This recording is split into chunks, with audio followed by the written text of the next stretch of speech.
போற்றி மாணிக்கவாசர் திருவடிகள் போற்றி. திருவார்த்தை 10வது மந்திரம். திருவார்த்தையே நம்ம ரொம்ப அனுபவிச்சு படித்தோம். நல்ல பதிகம். சரியும் இப்பிறப்பு இறப்பு இவைங்கிற மந்திரம் போன மந்திரம் முடிச்சிட்டோம். கொச்சையான இப்பிறப்பு இறப்பில்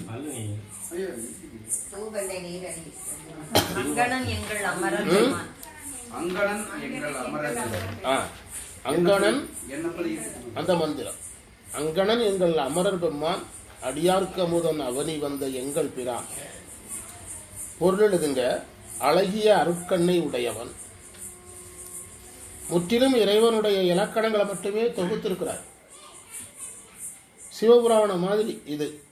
சிவபுராணம் அதே மாதிரி கீர்த்தி திருவகவல் மாதிரி காண்க காண்கன்னு வரும் பாருங்க. கீர்த்தி திருவகவல் அந்த ஏரியா மாதிரி. ஆமாம், அண்ட பகுதியில் காண்க காண்கன்னு வரும். அது மாதிரி இந்த பதிகத்தின் முக்கியத்துவம் எனக்கு தெரிஞ்சு திருமுறை நெறியில் பெருசாக உணரப்படலைங்கிறது தான் என்னுடைய கருத்து. அழகிய அருட்கண்ணை உடையவன் எங்கள் தேவர் தலைவன்,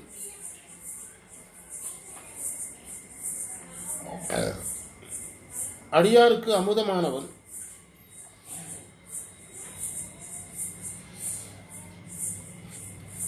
குருவாக வந்தவன்,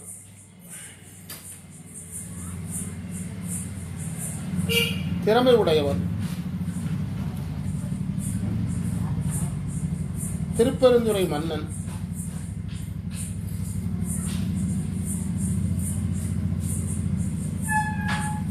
மும்மலம் நீங்குவதற்கு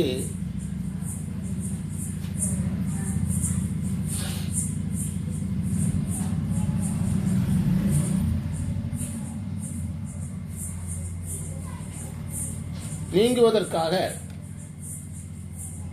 உயிர்களுக்கு இம்மை மறுமை கிடைக்க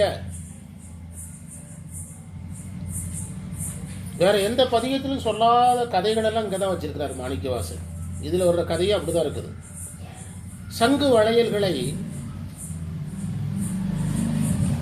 விற்பதற்காக மதுரைக்கு வந்தான் இறைவன். இது திருவாசகத்தில் வேற ஏரியாவில் இருக்கிற மாதிரியே தெரியல. சங்கு வளையல் விற்க மதுரைக்கு வந்தான்ங்கிறார். வளையல் விற்ற படலம் இருக்குது திருவிளையாடல் புராணத்தில். வளையல் விற்ற படலம் இருக்கு. மதுரைக்கு வந்தான். இதை அறிந்தவர்கள் எனக்கு தலைவர்கள்ங்கிறார்.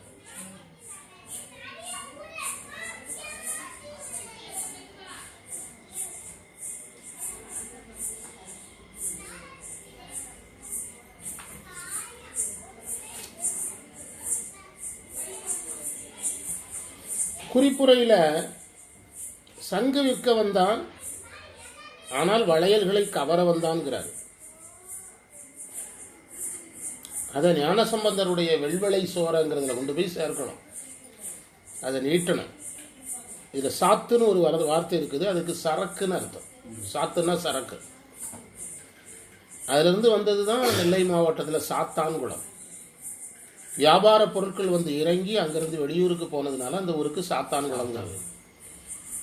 அதுக்கு அவங்க வேற பொருள் இவங்க எடுத்து சொல்லிட்டு இருக்கிறாங்க. இப்போ அந்த அந்த ஊர் வரலாறு, நான் அந்த ஊரில் ஒரு 5 வருஷம் இருந்தேன். ஊர் வரலாறு தெரியாதவங்க சாத்தான் அப்படின்னு பொருள் சொல்கிறாங்க. அப்படின்னு சொல்கிறதுக்கு வசதியாக பக்கத்தில் இன்னொரு குளம் இருக்குது. பேய் குளம்னு ஒரு குளம் இருக்குது. அந்த அது ஒரு ஊர். பக்கத்தில் ஒரு குளம் இருக்குது. பேய் குளம்னு ஒரு ஊர் இருக்குது. அவன் சொல்கிறதுக்கு சாதகமாக இருக்கு.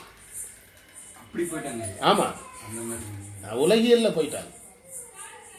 சிலப்பதிகாரத்துலலாம் சாத்து என்பது சரக்குங்கிற பொருளில் வரும். அழகிய கண்ணை உடையவன் அது நயன தீக்கையை குறிப்பது. ஒவ்வொன்றா படிப்படியாக எழுதினீங்கன்னா போதும். விண்ணவர் தலைவன் கடவுள் ஒருவரே என்பதை குறிப்பது.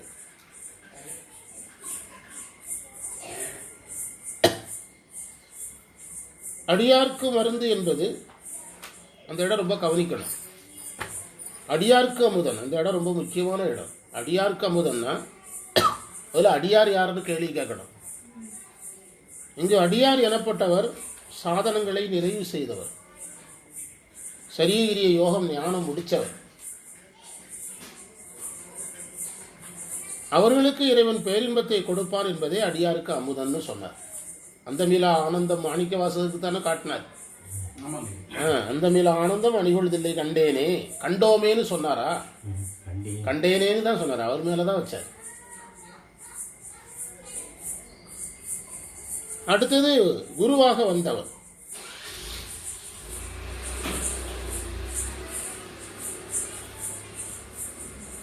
குருவாக வருபவன் தான் நயனதீட்சை செய்ய முடியும்.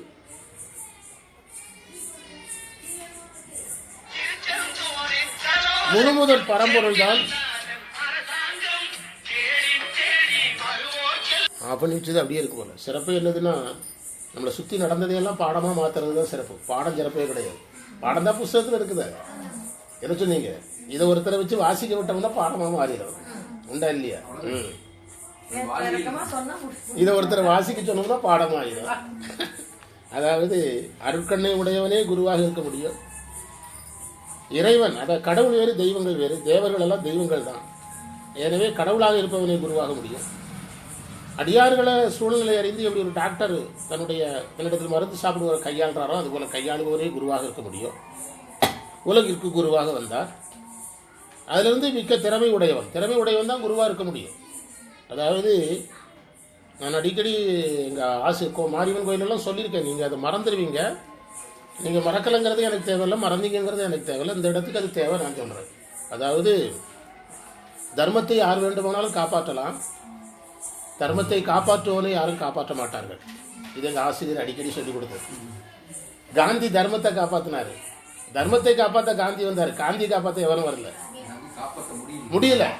புரியுதா? தர்மத்தை யார் வேண்டுமானாலும் காப்பாற்றலாம். தர்மத்தை காப்பாற்றுவனை யாரும் காப்பாற்ற மாட்டார்கள்.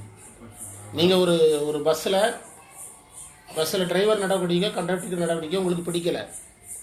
நீங்கள் பயங்கரமாக சண்டை போடுறீங்க. உங்கள் பின்னால் ஒரு 10 பேர் நிற்கிறான். 10 பேர் நிற்கிறான். சும்மா அவன் பேரு கத்துறான். நீங்கள் தான் முதன்மை எல்லாம் கத்துறீங்க. கடைசியில் ஒரு 5-6 கண்டக்டர் டிரைவர் சேர்ந்து உங்களை பஸ்ஸை விட்டு இறக்கி விட்டுறாங்க, அல்லது 2 அடியை போட்டுறாங்க. அப்போ உங்களை யார் காப்பாற்ற வருவோம்? நீங்கள் கத்தும்போது உங்கள் பின்னால் ஏன் நின்னான்னா, ஒருவேளை ஒரு கத்துறதுனால வண்டியை உடனே எடுத்துருவாங்களாங்கிறதுக்காக நின்றுருப்பான். உண்டா இல்லையா?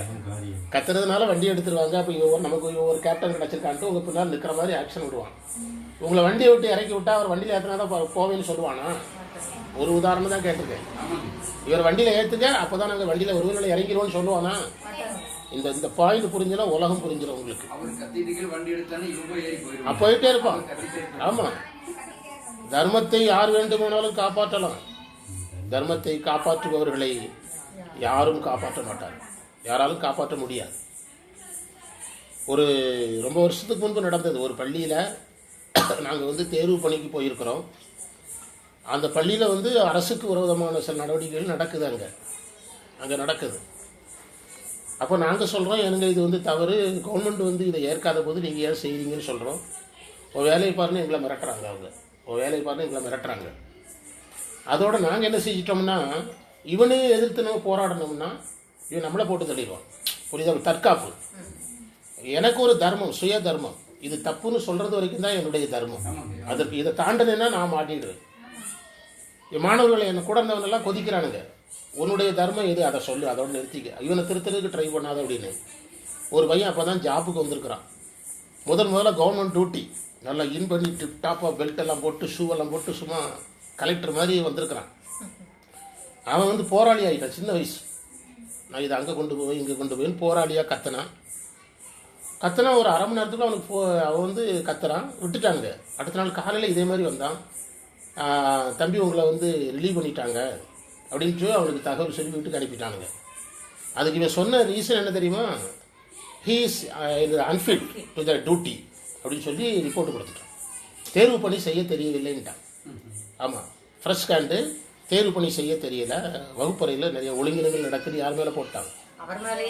இன்னைக்கு எல்லாமே சமூகத்தில் என்னங்க நடக்குது? சமூகத்தில் நடக்கக்கூடிய எதுவாக வேணாலும் எடுத்து பாருங்க. எவன் நியாயத்தை சொன்னானோ அவனை அநியாயம் செய்தவனோ ஆக்கிடுவானுங்க. ஆமா, அதிகாரமும் பணமும் இருந்துச்சுன்னா இதெல்லாம் சர்வசாதாரணம். அதிகாரமும் தமிழ்நாட்டில் ஒரு ஃபேமஸான ஒருத்தருக்கு இன்னொருத்தனுடைய உடல் உறுப்பு வேணும், நடந்தது தமிழ்நாட்டில். அதுக்குன்னே அவனை பேஷண்ட் ஆக்கி அவன் ஹோமாவுக்கு போயிட்டான்னு சொல்லி அவன் உறுப்படுத்தி இவனுக்கு மாட்டிக்கிட்டாங்க. நடந்தது தமிழ்நாட்டில். சரி, நீங்கள் கேளுங்க யாருன்னு சொல்கிறேன். புரியுதா? காசும் அதிகாரமும் இருந்தால் என்ன வேண்டாலும் நடக்கும். எனவே யார் வரணும்?